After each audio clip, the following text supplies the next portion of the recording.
शरीर हे कायम स्वतःला निरोगी ठेवण्यासाठी प्रयत्न करत असतं. त्याचाच एक भाग म्हणून जेव्हा आपण काहीतरी चुकीचं खातो, ते आपल्याला व्यवस्थितपणे पचत नाही किंवा पित्त वाढतं, दूषित होतं, तर ते शरीराबाहेर काढून टाकण्यासाठी म्हणूनच उलटी, जुलाबाचा त्रास आपल्याला होत असतो.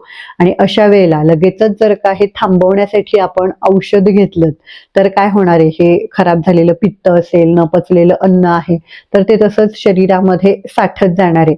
आणि हे साठत गेलं की त्याचाच परिणाम म्हणून त्याचं आमविष तयार होतं. म्हणजेच आहाराचा अपक्व रस, न पचलेलं अन्न, ज्याचा परिणाम म्हणून पचनशक्ती तर कमी होते, आतड्यांची शक्ती कमी होतेच. शिवाय हे जे साठलेले विषारी घटक आहेत, त्यातून तयार होणारे जे बॅक्टेरिया वगैरे आहेत, ते पूर्ण शरीरामध्ये पसरून अनेक गंभीर आजारांना सुद्धा आमंत्रण देतात. रक्त खराब होतं त्याच्यामुळे, मग चेहऱ्यावर वांगाचे डाग येणं, पिंपल्स, चेहरा निस्तेज दिसायला लागतो, कुठलंही तेज त्यावर राहत नाही.